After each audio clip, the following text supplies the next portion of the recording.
Baie welkom by die voorlesing van die Afrikaanse Sabbatskoolles vir blindes en swaarsiendes. Hierdie lesse word voorsien deur die Wêreldkonferensie van die Sewende Dag Adventiste Kerk. Die voorlesing van die les word aan u gebring deur SSL in samewerking met Adventiste Wêreldradio Afrikaans en word voorgelees deur Marlena Nel.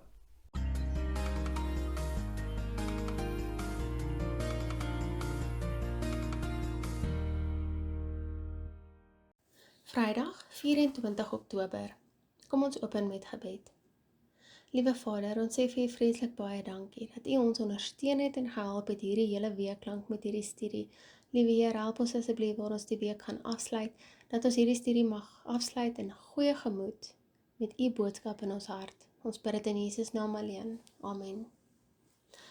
Vir verdere studie lees die volgende gedeelte uit Ellen G. White se geskrifte The Fall of Jericho, bladsy 487 tot 493 in Patriarge en Profete. Toe rebellie teen God se gesag in die heelal kop uitgesteek het, moes die Here 'n besluit neem.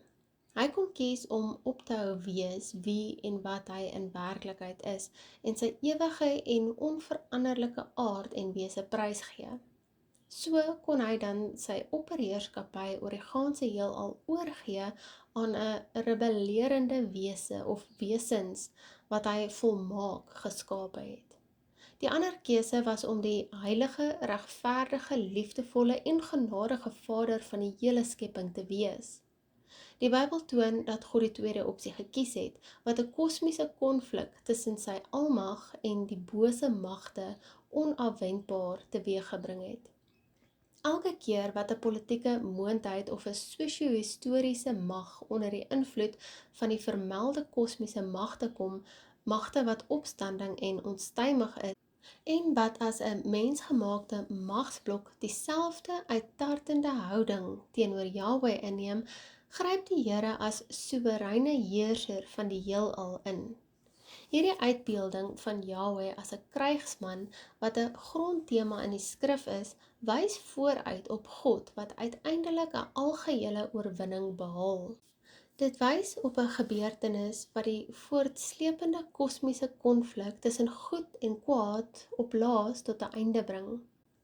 Ons lees Openbaring 20 vers 8 tot 10.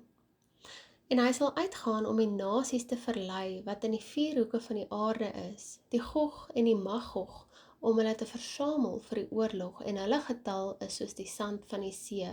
En hulle het opgekom oor die breedte van die aarde en die laar van die heiliges in die geliefde stad omsingel, en vuur het van God uit die hemel neergedaal en hulle verslind.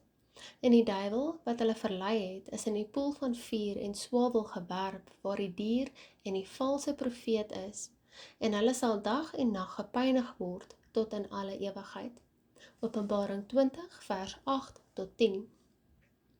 Neem ook in ag dat hierdie oorloë wat die Here Israel aangesê het om te voer, meer as 'n blote weerkaatsing van die groot stryd is. Dit is meer as 'n vinnige kykie in die spieël, as iets wat jou oog tydelik vang. Nee, hierdie oorloë is deel van daardie groot stryd. Dit was 'n voorskou op God se eindtyd oordeel, 'n toekomsblik op die ewige oorwinning gesien vanuit die sfeer van die teenwoordige geskiedenis. Ellen G. White, Patriarge en Profete, bladsy 392 lees soos volg. Danksy die Here was dit hulle voorreg en hulle plig om Kanaan binne te gaan op die tyd dat hy dit beskik het. Deur opsetlike pligsversuim het hulle ongelukkig daardie voorreg verloor.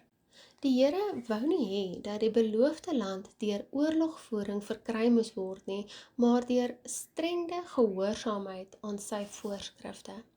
Ellen G. White, Patriarge en Profete, bladsy 392. Vraag vir bespreking. Vraag nommer 1. Die Here het Israel aangesê om oorlog teen ander nasies te voer. Hoe help die groot stryd jou om hierdie besluit beter te verstaan? Vraag nommer 2.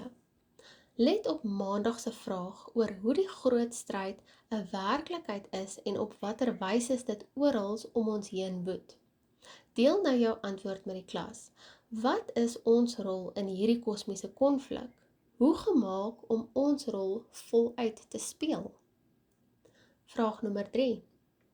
Die Here het die Israeliete aangesê om stil te staan en te kyk hoe die Here die oorwinning vir hulle behaal. Hoe pas mens hierdie beginsel op jou geestelike lewe toe? Vraag nommer 4. Tydens kerklike besprekings ontstaan daar soms meningsverskille. Dan is mens geneig om te soek na ander wat saam met jou stem, sodat jy druk op die res van die gemeente kan uitoefen. Waarom behoort ons in die lig van Josua 5 vers 13 tot 15 liewers hierdie sienswyse rakende meningsverskille te laat vaar? Ons sluit af met Josua 5 vers 13 tot 15. En terwyl Josua by Jerigo was, slaan hy sy oë op en kyk, en daar staan 'n man teenoor hom met 'n ontblote swaard in sy hand, en Josua het na hom gegaan en hom gevra, behoort u by ons of by ons vyande? En hy sê, nee, maar ek is die leerowerste van die Here, ek het nou gekom.